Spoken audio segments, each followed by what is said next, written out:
Assalamualaikum warahmatullahi wabarakatuh. Halo semuanya, nama saya Barokatul Hidayah dengan nomor stambuk A121200033 dari kelas A.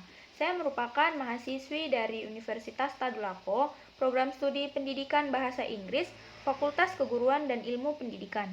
Di video kali ini saya akan menjelaskan sedikit mengenai kajian lingkungan hidup dalam rangka menunaikan tugas ujian tengah semester yang diberikan dosen pengampu kepada saya.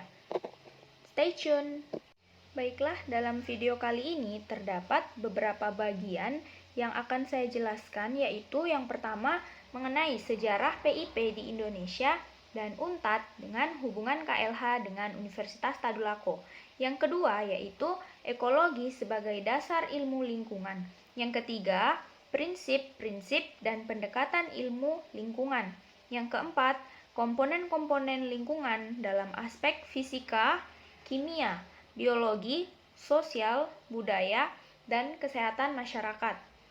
Yang kelima yaitu Undang-Undang Pengelolaan Lingkungan Hidup dan peraturan lainnya.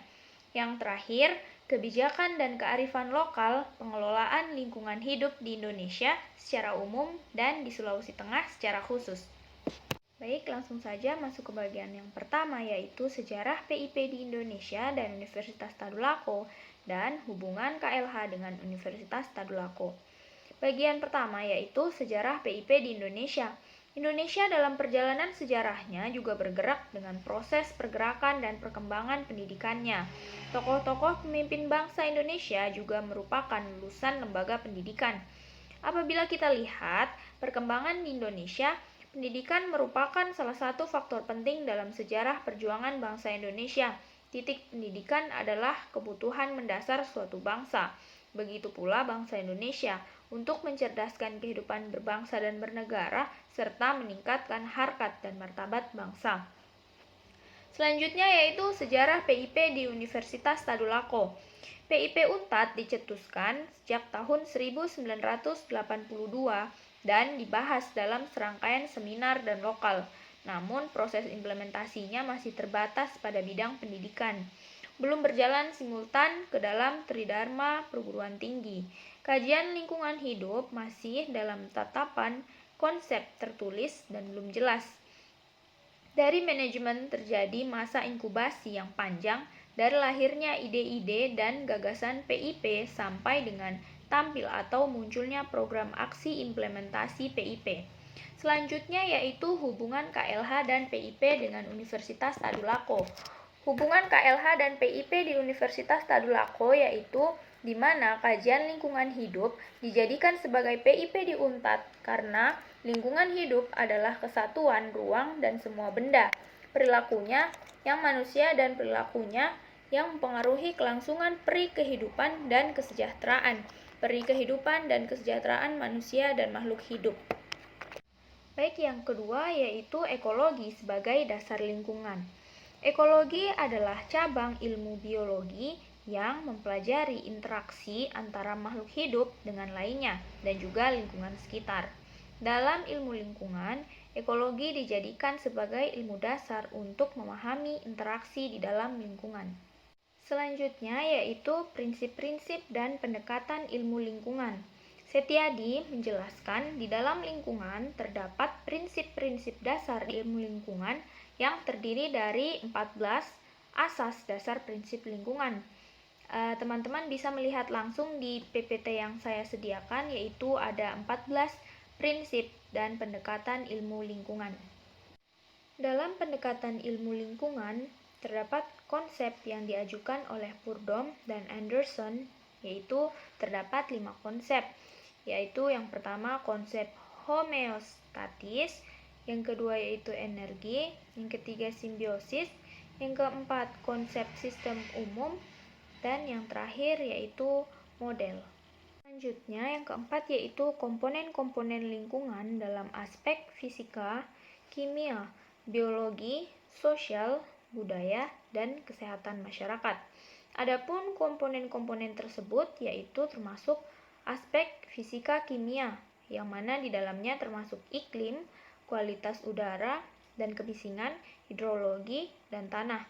Yang kedua yaitu aspek biologi termasuk, di mana di dalamnya produsen, konsumen, dan dekomposer.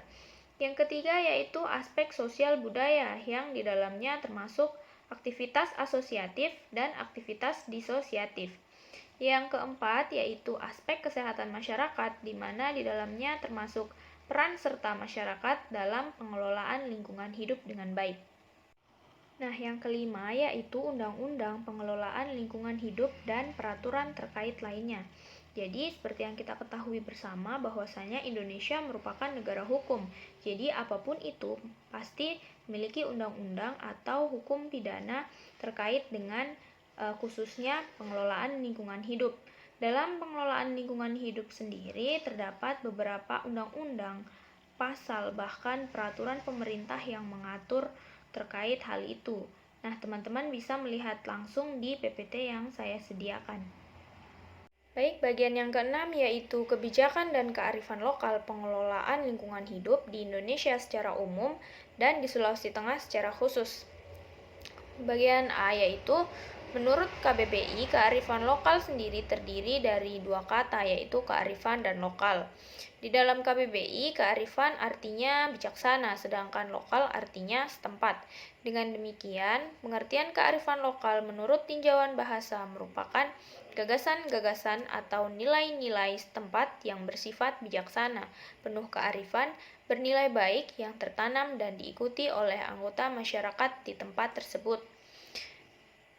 Baiklah, yang selanjutnya yaitu kebijakan dan kearifan lokal pengelolaan lingkungan hidup di Indonesia. Dalam Peraturan Presiden Nomor 7 Tahun 2005 tentang Rencana Pembangunan Jangka Menengah Nasional menyatakan bahwa peningkatan akses masyarakat miskin dalam pengelolaan dan pemanfaatan lingkungan hidup dan sumber daya alam dilakukan melalui berbagai program. Banyak sekali kearifan lokal yang sampai sekarang terus menjadi panutan masyarakat, yaitu khususnya di Pulau Jawa dan juga di daerah-daerah lainnya yang tersebar di seluruh Indonesia.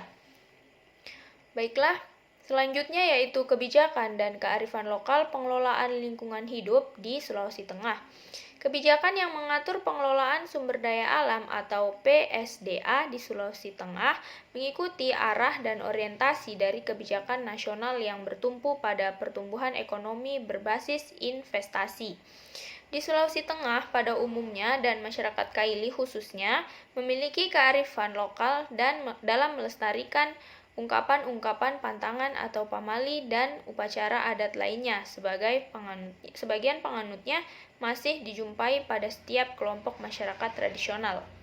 Saya kira itu tadi sedikit pembahasan dari saya.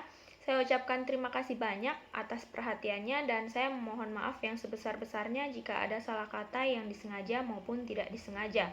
Saya akhiri, wabillahi taufik walhidayah. Wassalamualaikum warahmatullahi wabarakatuh. Dah.